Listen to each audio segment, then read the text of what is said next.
Hi, and welcome to another carpenter tutoring tutorial helping you work smarter, not harder. I'm Amy, and today we are going to be talking about factoring quadratic equations. And before we jump into the actual process that we have to use to factor these equations, a good starting point is, why do we even do this? Factoring quadratic equations allows us to break down more complex equations into simpler factors that we can then use to do things like solve the equation, find the zeros of the equation, which is another way of saying solving, and generally make it easier to graph and understand what's happening. So before we think about factoring quadratic equations, let's just think about factoring in general. Anytime that we factor something, we take a larger product and break it down into two or more values that could be multiplied together to create that ending product. So as an example, if we think about a number like 18, I can break this down into the factors of 3 and 6, 9 and 2, 1 and 18. And there are even more factor pairs if we allow for things like negative numbers and fractions, but we're just going to deal with the whole positive numbers for now.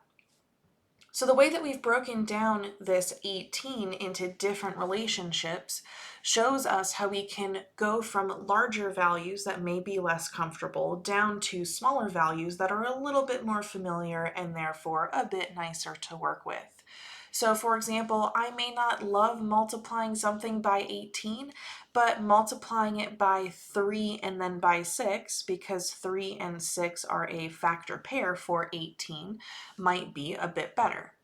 Well, we can treat our quadratic equations the same way. We can break them apart into these smaller, not necessarily more familiar in this case, but certainly easier to work with factors that then opens up a lot of doors for us. All right, so this is why we factor in the first place. So there is a standard form that all of our quadratic equations come in, and we need to know the standard form because some of our processes rely on different parts of that standard form. So the standard form for a quadratic equation is ax squared plus bx plus c equals 0. All right, so there are a couple things to point out here. First of all, the x squared and the x that you see in this equation represent the variables. So x happens to be the variable that we're using for this equation, but we could use any variable that we want to. This could be am squared plus bm plus c, or ad squared plus bd plus c. It doesn't have to be an x every time, although that is the most common variable that we see. Next up, we have the values of a and b. A and b are coefficients. They are the values that the x squared term and x term are being multiplied by, respectively. These could hold any value. They could be positive, they could be negative, they could be big numbers, they could be small numbers. Typically in standard form, like we have here, they are going to be whole numbers. So if you end up or begin with a quadratic equation that has fractional or decimal coefficients, then you might want to multiply the whole equation by some number in order to get to whole number coefficients. You don't necessarily have to, it just makes your work a lot easier. All right, and then lastly, we have c at the end. This is a constant. This will be the only part of the equation that is a regular old number, so there's no variable attached to it. Now that we know the standard form of quadratic equations, we can take a look at some of the basic steps of factoring these quadratic equations.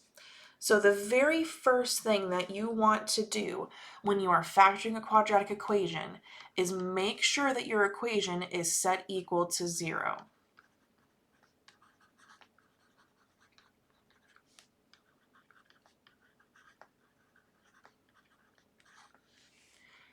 If your equation starts out not being set equal to 0, you'll have to move everything from one side of the equal sign to the other so that you have all of your values, variables, and numbers off on one side of the equal sign, leaving you with a 0 on the other side of the equal sign.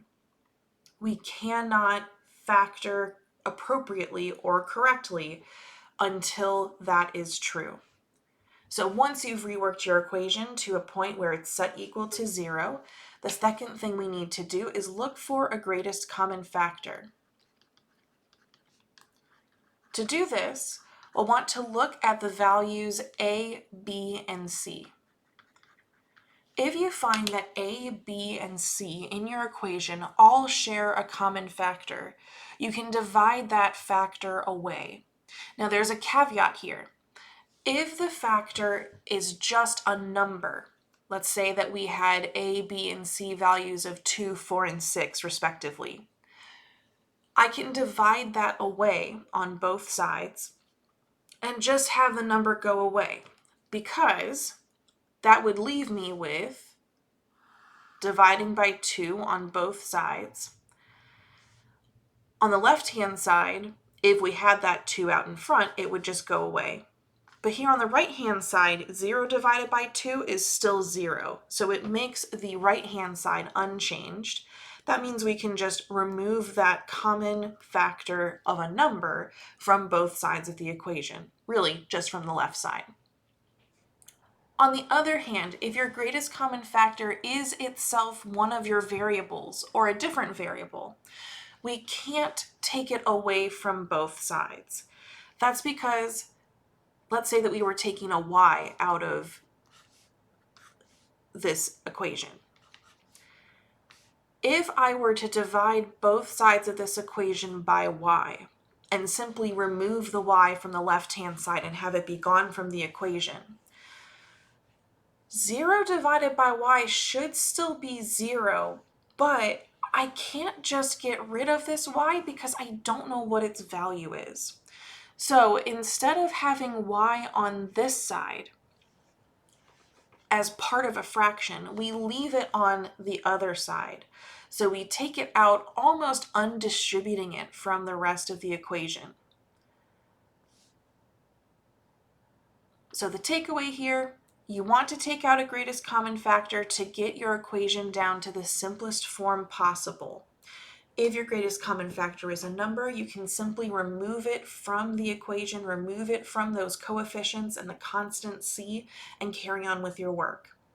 If that greatest common factor is a variable, either the variable you already have in your equation or a different variable, then you need to leave it on the outside of your equation as a value that you have undistributed from all parts of your quadratic. Once both of these steps have been handled, you're ready to factor. Hopefully this introduction to factoring quadratic equations has been helpful. Now that we've learned the steps we have to take to get ready to factor, we'll start talking about some of the different methods we can use to complete that factoring.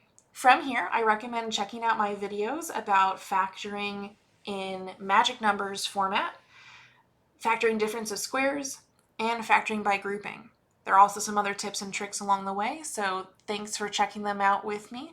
Hope this was helpful, and if you have any questions or if there are any other topics you'd like to see discussed, please make sure to leave a comment, and happy factoring!